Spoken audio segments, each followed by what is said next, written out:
52 வயசுனா நம்பாதீங்க சார். 18 வயசு கூட ஆகல சார். அழகா சார். பட் ஏன் ஓட் பண்றீங்கன்னு கேட்டா ரீசன் கிடையாது. அவங்க ஆக்டர், அழகான சிஎம் வச்சு என்னங்க பண்ண முடியும்? தமிழக வரலாற்றுல டிவிகேக்கு சப்போர்ட் பண்ற கூட்டம் மாதிரியான ஒரு அறிவில் குறைந்த கூட்டம் இதுவரைக்கும் தமிழக வரலாறு பார்த்ததே கிடையாது. இது ஸ்டேட்மெண்ட் எழுதி வச்சுக்கங்க, கோவப்பட்டாலும் பரவாயில்ல, அதான் உண்மை. அது அவங்களுக்கே ஒரு நாள் புரிய வரும். அறிவில் குறைந்து அவங்க இருக்கனால அவங்களை யூஸ் பண்ணிக்கிறதுக்கு எல்லா கட்சிகளும் உள்ள வராங்கன்னு நான் சொல்றேன்.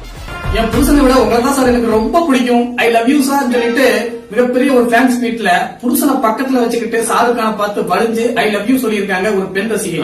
இதுக்கு ஷாருக் கான் கொடுத்த பதில் தான் ஒரு சம்பவமா இருக்கு. அதுதான் இன்னைக்கு சோசியல் மீடியாவில் ஆல் இந்தியா லெவல்ல பயங்கர வைரலா போயிட்டு இருக்குது. நீங்க என்ன லவ் பண்றது ரொம்ப ஈஸி. ஏன்னா என்னை நீங்க தியேட்டர்ல மட்டும்தான் பார்க்க முடியும், டிவில மட்டும்தான் பார்க்க முடியும், மொபைல்ல மட்டும்தான் பார்க்க முடியும். பக்கத்துல என்னை நீங்க பார்க்கவே முடியாது. நான் உங்களுக்கு வீடு வாங்கி கொடுக்க மாட்டேன், வீட்டுக்கு வாடகை கொடுக்க மாட்டேன், உங்க குழந்தைகளுக்கு படிப்பு செலவுக்கு ஃபீஸ் கட்ட மாட்டேன், டெய்லி உங்க குழந்தைகளை ஸ்கூலுக்கு போய் கூட்டிட்டு திரும்ப விட மாட்டேன், டெய்லி உங்க வீட்டு செலவுகளுக்கெல்லாம் நான் காசு கொடுக்க மாட்டேன், உங்களுக்கு தனிப்பட்ட முறையில பைக் வாங்கி கொடுக்க மாட்டேன், அதுக்கு பெட்ரோல் செலவுக்கு காசு கொடுக்க மாட்டேன், உங்களுக்கு ஏதாவது ஒரு ஆசை சொன்னாக்கா நான் துடிச்சு போக மாட்டேன். இது எல்லாமே செய்யறது யாரு? உங்க ஹஸ்பண்ட் தானே. இது எதுவுமே செய்யாது என்ன நீங்க இவ்வளவு லவ் பண்றீங்கன்னா இது எல்லாத்தையுமே செஞ்சு உங்களுக்கு ஏதாவது ஒண்ணு ஆச்சுன்னு சொன்னாக்கா துடிச்சு போகக்கூடிய உங்க ஹஸ்பண்ட நீங்க எந்த அளவுக்கு லவ் பண்ணணும்?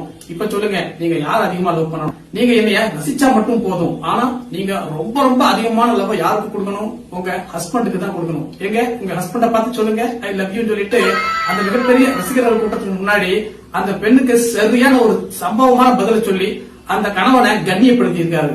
நீங்களே சொல்லுங்க, நம்ம ஊர்லயும் தான் இருக்குது சில ஜென்மங்கள். இப்ப சொல்லுங்க, பாலிவுட் கிங் பாதுஷா ஷாருக் கான் செஞ்சது சரியான சம்பவம் தானே?